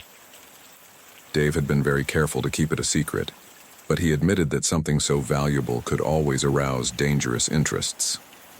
As Salvatore left the house, he felt the pieces beginning to line up. The aquifer was clearly the driving force behind everything. The deaths of Dave and Rich, the changes in ownership, and the possible tensions between the partners. But it was also clear that Trey Carter, as police chief and now co-owner of the land with Ben, had much to gain from these tragedies. The detective knew he needed to dig deeper into the relationship between Trey and the others, as well as the financial movements related to the land. The case was far from solved, but the motive was beginning to emerge clearly. Detective Salvatore Russo came to the office of Trey Carter, Marchesa's police chief. Although he was a respected man in the community, his closeness to Rich Johnson and Ben Roberts, both personally and professionally, made him a key figure in the investigation. Trey greeted the detective with a mixture of formality and coolness. As if trying to keep appearances under control, Salvatore cut to the chase, asking about his relationship with Rich Johnson and his involvement in the aquifer business. Trey admitted that they had been friends since their time in the National Guard, and that the land deal had been a joint investment, although he claimed that their interest had always been purely financial. When the detective mentioned the possibility that Dave Evans's death had not been accidental, Trey flatly denied any involvement of murder. "Dave was my friend," he said firmly, though his tone sounded rehearsed, as if he were prepared for that question. As the interrogation continued, Salvatore noticed some discomfort in Trey when Susan Miller, Rich's widow, was mentioned. Although Trey tried to deflect the subject, the detective sensed that there was something else behind that relationship, something the police chief was unwilling to reveal. Before he could delve any deeper, however, Trey's phone rang urgently. As he answered it, his face visibly tensed. He listened in silence for a few seconds before abruptly hanging up. "Ben Roberts' house is on fire," Trey said, standing up immediately. His tone was serious, but there was a glint of something else in his eyes, something Salvatore couldn't quite decipher. The detective knew this fire couldn't be a coincidence. First Dave Evans, then Rich Johnson, and now Ben Roberts' property. It was clear that someone was sending a message or eliminating clues, and Trey Carter was too close to the center of it all. Wasting no time, Salvatore accompanied Trey to the scene of the fire, but his mind was already working on the connections. The aquifer was the clear motive, but there was also the personal history between those involved. The relationship between Trey and Susan, the tensions between partners, and now this new fire suggested that the case was not only a crime motivated by money, but also by emotions and buried secrets. The detective knew he needed to act fast before another body turned up, or more evidence was reduced to ashes. Upon arriving at the scene of the fire, chaos reigned. Flames were still licking at the remains of Ben Roberts' house as firefighters attempted to bring the blaze under control. Amid the confusion, Salvatore watched as an ambulance carried Ben away on a stretcher, visibly injured but alive. He had burn marks and appeared weak, but the paramedics assured him that he would survive. The detective felt momentary relief. He could not afford to lose another key witness. As he scanned the crowd that had gathered to watch the outcome of the fire, Salvatore recognized a familiar figure, Tommy Williams. His boyish demeanor stood out among the onlookers, as if oblivious to the gravity of the moment. Out of the corner of his eye, he noticed that Trey Carter was fidgeting. His face reflected a mixture of concern and something more difficult to identify, fear. As the firefighters continued to work, Trey muttered something about needing to get back to the station and began to hurry away, as if he wanted to escape the scene as quickly as possible. His attitude caught the attention of the detective, who couldn't help but relate his nervousness to the circumstances of the fire. Salvatore knew that this new event further complicated the case. The fire at Ben's house could not be a coincidence, especially when two of the original partners had already died under similar circumstances. Tommy's presence there was also suspicious, although his apparent innocence made it difficult to take him seriously as a threat. And Trey was acting like someone who had a lot to hide. The detective decided it was time to tie up loose ends quickly. If he wanted to solve this case, he needed to confront Trey. Back at the police station, Trey Carter was visibly upset. Sitting in an interrogation room, his usual composure had completely collapsed. With his elbows resting on the table and trembling hands covering his face, he was repeating choppy phrases. "I'm next. First Rich, then Ben, now me." His voice was a panicked whisper, as if he knew his fate was already sealed. Detective Salvatore watched him carefully, analyzing every word. Finally, he decided to intervene. "What about Evans?" he asked calmly but firmly. He was the first, wasn't he? The question took Trey by surprise, who raised his head abruptly, his eyes filled with fear and guilt. After a few seconds of silence, Trey began to speak, his voice barely louder than a whisper. "Yes, Dave didn't want to sell the aquifer," he admitted, finally revealing the dark secret that had remained buried for years. "He had big plans. He wanted to start his own business, something big. But we just wanted easy money. Sell the land and split the money." Trey paused, as if the words weighed too heavily on him. "It was a mistake, a terrible mistake. We made it look like an accident, but now I feel like his ghost is haunting us." Salvatore listened intently, without interrupting, as the pieces of the puzzle began to fit together. "Why did you wait so long to sell the aquifer?" he asked, pressing Trey for more details. The latter replied in a shaky voice, "Ben convinced us to wait. He said if we sold right after Dave's death, we'd raise suspicion. So we waited. But now..." Trey paused, looking toward the door as if he feared someone might burst in at any moment. "Now they're coming for me," he concluded, his voice cracking at the end. Detective Salvatore knew that this case was no longer just a premeditated murder. It was a conspiracy involving treachery, greed, and perhaps remorse. Trey had admitted his involvement in the death of Dave Evans, but he also made it clear that he had not acted alone. Now, with Ben wounded and Rich dead, Trey believed he was the next target. The detective needed to act fast before another fire consumed more truths, or more lives. Detective Salvatore watched Trey in silence for a few seconds after his confession. The police chief's words, full of guilt and fear, confirmed what Salvatore already suspected. The death of Dave Evans had not been an accident, but a premeditated murder. Trey had admitted his involvement directly, although his reasons seemed tinged with belated regret. However, the time for confessions was over. It was time for action. Without a word, Salvatore rose from his seat and walked around the table. Trey looked at him with wild eyes, as if he had just realized what he had revealed. With calm but firm movements, Salvatore read Trey's rights as he cuffed him. "Trey Carter, "You are under arrest for your involvement in the murder of Dave Evans," he said in a neutral voice, not allowing the tension of the moment to distract him. Detective Salvatore returned to the property where Dave Evans' house once stood, now reduced to ruins. He parked in front of Tommy Williams' old trailer, who greeted him with his typical childlike attitude, holding one of his books against his chest as if it were a shield. Salvatore watched Tommy's every gesture with meticulous attention, knowing that this visit would be different. He wasn't there to ask simple questions. He had already connected the dots. Salvatore began by explaining that Trey had been arrested for the murder of Dave Evans, and that Ben would also face charges when he recovered. He mentioned that he knew the truth, that they had killed Evans. Tommy didn't seem surprised.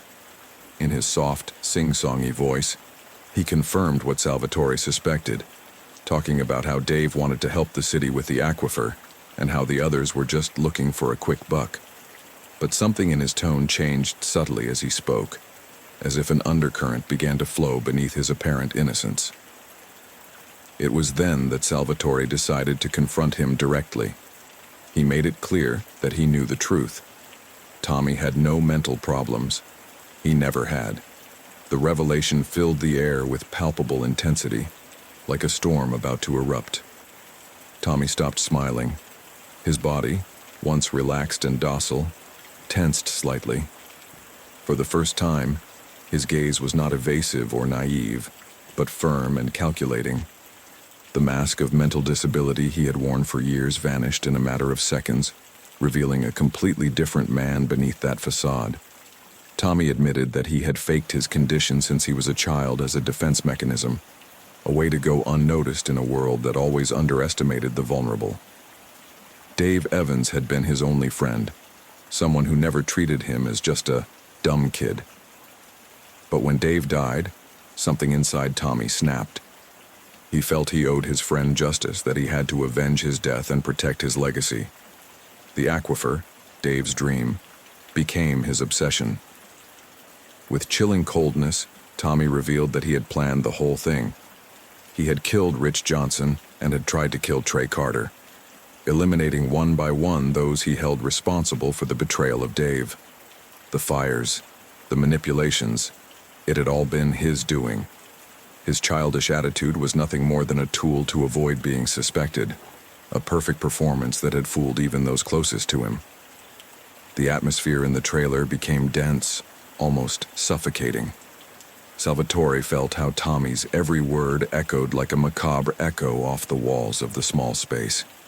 He now understood that this case was not just about greed or revenge, but about someone's ability to hide in plain sight, using the perception of others as his greatest weapon. Tommy was not simply a man wounded by loss. He was a patient predator, someone who had played on the emotions and mistakes of others to carry out his plan. Salvatore knew he had found the real culprit behind the crimes. What had appeared to be a case of unbridled ambition between greedy partners had taken a dark turn, revealing the cold and calculating mind of a man who had used his supposed fragility as a smokescreen. And now that smokescreen had completely vanished. Tommy, now completely stripped of his childish facade, looked at Salvatore with a mixture of curiosity and resignation. He asked how the detective had managed to decipher his deception, how he had seen beyond the mask he had worn for so long. Salvatore answered bluntly, "The books." That seemingly insignificant detail in Tommy's trailer, filled with complex volumes like Kafka's Metamorphosis, did not fit the image of someone with a mental disability. The trial of Tommy Williams shocked Marchesa. What appeared to be a crime motivated by greed turned out to be a coldly calculated revenge. The prosecution presented irrefutable evidence: the use of accelerants in the fires, fingerprints at the scene, and his charade of mental disability dismantled by the complex books in his trailer.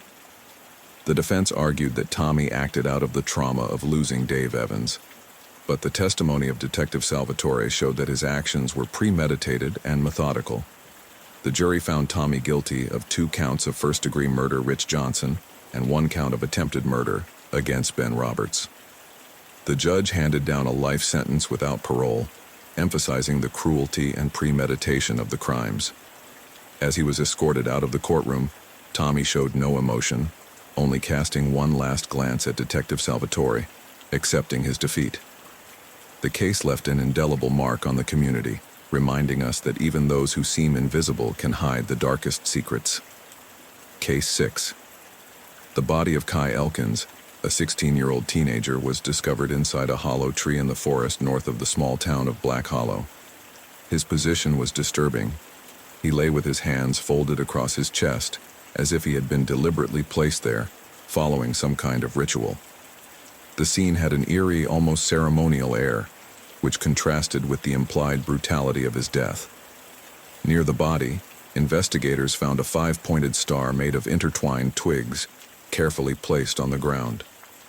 The twigs formed a rudimentary pentagram, leading to speculation that the crime might be linked to occult practices or black magic rituals. However, there were no obvious signs of violence on the body, raising more questions than answers. How did Kai die? Was he murdered, or was his death due to something more sinister? The forest where he was found was off the beaten path, a place known for local legends and rumors of strange activity. Locals avoided the area after dark, claiming it was haunted. Now, with the discovery of Kai's body, those superstitious whispers were beginning to take on a much darker tone. The detective in charge of the case knew this would be no ordinary case. There was something deliberate about the staging of the crime, as if the killer, or killers, wanted to send a message. But to whom, and more importantly, why? Detective Ethan Cole ran a background check on Kai Elkins as he made his way to the victim's home. Although he initially appeared to be an average teenager, details were beginning to paint a more complex picture. Kai was an average student and soccer player at Black Hollow High School, suggesting he had an active social life and was known in his community. However, he was also the son of Dorian and Janice Elkins, a hardworking couple who had raised their 2 sons, Kai and his younger brother Soren, with traditional values. What caught Ethan's attention was a troubling fact. Kai had a history of violent fights. In the past few months, he had been suspended twice for physical altercations with classmates. According to reports, the fights were not simple school disputes. They seemed to be motivated by something deeper, almost personal. In addition, there were signs of tension in his family life. Neighbors mentioned that shouting between Kai and his father Dorian was not uncommon. As Ethan parked in front of the Elkins house, a modest but well-kept home on the outskirts of town, he knew this case wouldn't just be a criminal investigation. Detective Cole entered the living room of the Elkins home and found Dorian sitting with his elbows resting on his knees, his body tensed like a spring ready to pounce. He was a man who clearly carried the weight of the world on his shoulders, but he also radiated restrained anger. The owner of a local flower shop, he had always tried to keep his family out of trouble, but now he seemed defeated. He spoke bluntly, his voice low and cutting. He feared something like this might happen because Kai had become violent lately, getting into constant fights. Janice, the mother, nodded as she wiped her hands with a crumpled handkerchief. She confirmed what Dorian was saying and added details. Kai had recently had a serious fight with Daniel Gray, a close friend. The situation escalated so much that Daniel threatened to sue them. To stop it, they had to pay him $1,000. His voice trembled as he spoke, as if he still couldn't believe how things had gone so far. As he listened, Cole noticed how Dorian exchanged an uncomfortable look with Janice when she mentioned that Coach Stratton had also reported a recent argument between father and son. It wasn't hard to imagine the tension in that house, a strict father and a troubled teenager constantly clashing. But it was when Cole mentioned the ritualistic scene where Kai's body was found that the mood changed completely. Soren, the younger brother, was in the kitchen pouring water when he dropped a glass that shattered against the floor. He froze, his face pale as marble, as if he had just seen a ghost. Dorian reacted immediately, his tone full of venom as he blamed Tamsin, a woman whom everyone in town had been pointing to as a satanic witch since his arrival. His voice was accusatory, almost desperate, as if he had already decided who was to blame even before Cole had finished speaking. But Soren interrupted him abruptly, his voice shaky but determined. He said that Kai had killed Tamsin's cat. According to him, she had cursed him, warning him that he would pay for what he had done. The silence that followed was absolute, heavy, as if Soren's words echoed in every corner of the house. Cole surveyed everyone present, Dorian furious and accusing, his jaw tense as if struggling to hold back more words. Janice, silent tears rolling down her face, overwhelmed by the revelation. And Soren, remorseful but unable to take back what he had said, as if freeing himself of that secret had both relieved and terrified him at the same time. Without another word, Cole left the house. The cool night air was a welcome contrast to the oppressive atmosphere inside. He had 3 names in mind: Daniel Gray, the confrontational friend who had accepted hush money; Tamsin, the supposed witch whose cat had been killed and who was now singled out by a curse; and Stratton. Each had motives, each hid secrets, and he knew the case was just beginning. The question that haunted him as he walked to his car was clear. Who had brought this ritualistic death to the woods, and why? Detective Cole was walking to his car as he reviewed the background information that had been sent to his cell phone. Details about the prime suspect, Coach Stratton, were beginning to take shape in his mind. At 50 years old, Stratton was a man known for his strict discipline and troubled history. Before coming to Black Hollow, he had been fired from another team for physically assaulting a player. It was a fact he couldn't ignore. A coach with a penchant for physical violence had a lot of explaining to do when one of his players turned up dead. Cole decided to head straight to the school, where Stratton was leading a soccer practice. The field was filled with teenagers running, screaming and kicking balls under the watchful eye of the coach. Stratton, a tall, stocky man with an imposing stance, was directing the players with dry orders and curt gestures. When Cole approached, the coach eyed him suspiciously, as if he knew exactly why he was there. Bluntly, Cole mentioned that Janice, Kai's mother, had talked about a recent argument between him and the coach. Stratton didn't deny it. In a firm but restrained voice, he admitted that he had had a loud confrontation with Kai the night before. According to him, the teenager had hit him during the argument, something that had deeply angered him. "I'm not going to tolerate a kid putting his hands on me," Stratton said, his tone a mixture of pride and resentment. He quickly added, however, that it had nothing to do with Kai's death. He claimed that after reflecting on what happened, he realized he had lost control and immediately called Kai's parents to apologize and explain what had happened. "That's why they knew about the fight," he said, crossing his arms as if he wanted to close the subject. Cole watched Stratton maintain his defensive posture, but also noticed something calculated in his attitude. He didn't seem nervous, but rather annoyed, as if he was tired of having to justify himself. The detective changed the subject and asked him about Daniel Gray, the friend with whom Kai had had another recent fight. Stratton pointed toward the bleachers without hesitation. There, sitting alone with his eyes downcast and headphones on, was Daniel. A skinny teenager in a hoodie, he seemed oblivious to the hustle and bustle of the soccer field. Cole nodded briefly toward Stratton before heading toward the bleachers.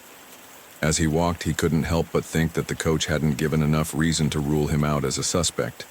The argument, the violent history, and the possibility that he had acted out of anger were still troubling elements. But now his attention was focused on Daniel. There was something about the way the boy sat, isolated and crestfallen, that suggested he too had something to hide. Detective Cole walked up the bleachers with firm steps, his gaze fixed on Daniel Gray. The teenager sat with the hood of his sweatshirt up and his headphones dangling from his neck, projecting an attitude of indifference that seemed forced. Although he was trying to appear disinterested, there was something tense in his posture, as if he were on the defensive. Cole cut to the chase, asking him about the fight with Kai. Daniel shrugged, playing it down, but his expression betrayed deep resentment. He implied that Kai had a tendency to fight with anyone, even mentioning confrontations with his own brother, Soren. According to Daniel, his mother had more than once seen Soren taken to the hospital after violent arguments with Kai. However, no one said anything because the Elkins always found a way to settle things, usually with money. The $1,000 they had paid to hush up the incident between Kai and Daniel had not been enough to erase the humiliation or the rancor. Daniel also mentioned the witch, Tamsin, suggesting that perhaps she had fulfilled her spell and killed Kai. He said it with a mixture of sarcasm and feigned conviction, as if to sow doubt or deflect attention in that direction. But Cole noticed something calculated in his tone, as if Daniel was testing how far he could influence the narrative of the case. It was clear that Daniel had every reason to want revenge on Kai. The beating had left him not only physically injured, but also publicly humiliated. Despite the money the Elkins had offered to cover up the incident, the resentment was still simmering. Moreover, the mention of the ritual sounded overly rehearsed, as if Daniel had participated in the staging to confuse the police or divert suspicion to something supernatural. As Cole watched Daniel, he knew he was not just a witness. There was something else behind his nonchalant attitude, something that connected his grudge to Kai's death, and the detective was determined to find out what it was. Detective Cole decided to visit the last suspect on his list, Tamsin Blackwood, or Sarah Johnson, as she was called before she moved to town. Everything about the case up to that point pointed to a deeply troubled family, with internal tensions and external conflicts surrounding Kai. However, something about Tamsin's figure stood out as an odd element in the equation. Her enigmatic reputation and rumors about her Wiccan practices placed her at the center of speculation. Tamsin's house was as peculiar as the rumors that preceded it. Situated at the end of a secluded road, the structure seemed deliberately designed to intimidate, windows covered by dark curtains, strange ornaments hanging from the porch, and a general air of calculated abandonment. It was the kind of place that confirmed the suspicions of superstitious neighbors. Cole felt a chill as he approached the door, not from fear, but from the certainty that he was entering unfamiliar territory. Tamsin greeted him with an eerie calm, wrapped in a black robe embroidered with silver symbols. At 18, she had already constructed an identity that defied small-town norms. She had reportedly changed her name and reinvented herself as a witch after legal troubles in New Jersey. When Cole mentioned Kai's death and the ritual found at the crime scene, she denied any direct involvement. With a coolness bordering on arrogance, she claimed that the murder had been staged precisely to incriminate her. "Kai killed my cat," she said emotionlessly. "I warned him he would pay for that, but I don't need to do the dirty work. My magic is not destructive." What caught Cole's attention was Tamsin's reaction when questioned about the pentagram and the twigs found next to the body. She insisted that it was just a distraction, a way to manipulate the police and superstitious locals. Her nonchalant tone contrasted with the intensity of her words, as if she enjoyed seeing how everyone was circling around her supposed guilt. Just as Cole was about to leave, something caught his gaze at the back of the room. Soren Elkins, Kai's younger brother, ran out of a side room and escaped out the back door. Cole barely had time to process what he had seen before Soren disappeared into the nearby trees. The boy's presence in Tamsin's house raised more questions than it answered. What was he doing there? Was it possible that Soren was involved in something deeper than he appeared? As he walked back to the car, Cole couldn't ignore how all the pieces seemed to converge toward a central point: the Elkins family. But now, with Soren directly connected to Tamsin, the case was taking an even darker turn. Maybe Kai's murder wasn't just a personal vendetta or a ritualistic act. Perhaps it was something far more intimate and devastating, a reflection of family secrets that should never have come to light. Detective Cole was back in his office, surrounded by files strewn across his desk. He had spent days gathering testimony, analyzing evidence and reconstructing the movements of each suspect. Now, with the autopsy results in front of him, he began to connect the final dots in the case. The autopsy revealed that Kai had died from blunt blows to the head, probably inflicted with a heavy object during the early hours of Saturday morning. But most telling was the lack of signs of a struggle at the site where the body was found. This confirmed that Kai had not died inside the hollow tree or in the forest.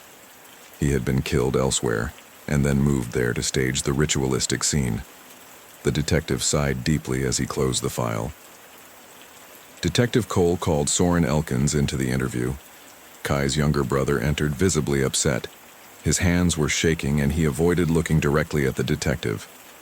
It was clear that something was troubling him deeply.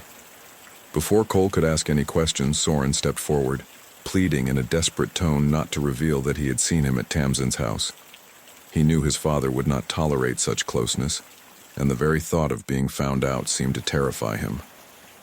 Cole nodded silently, making it clear that he would not expose that detail for the time being.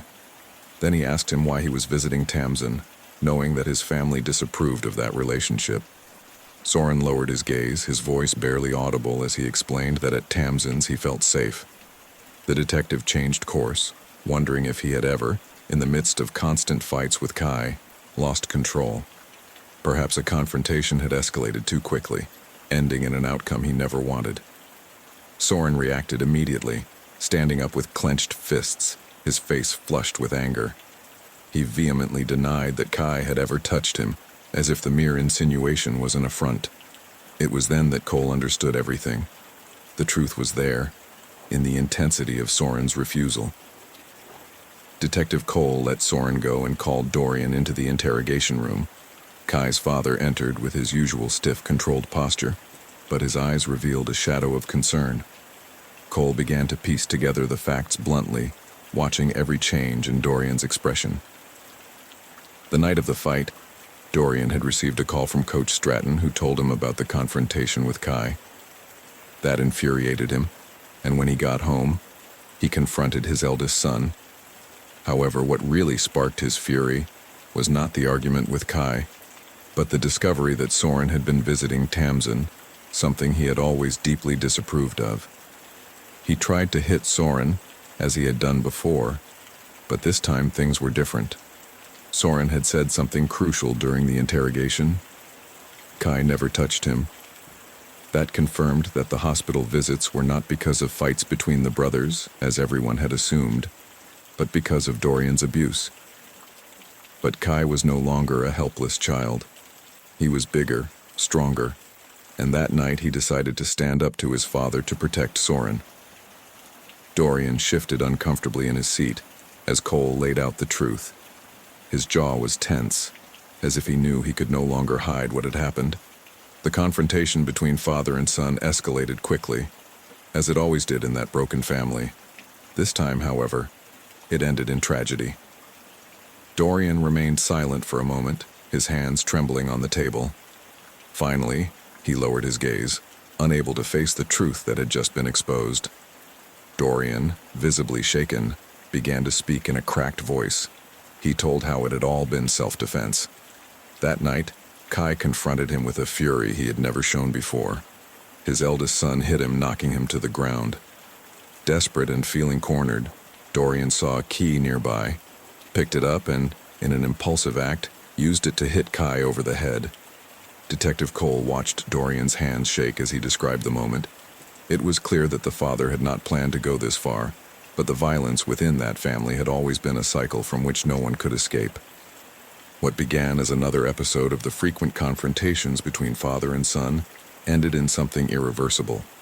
Dorian made no attempt to justify himself beyond that. He knew that nothing he could say could change what he had done.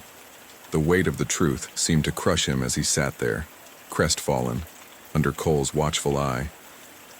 The story was complete. A broken home, years of abuse, a night of unbridled rage, and an act that no one could stop in time.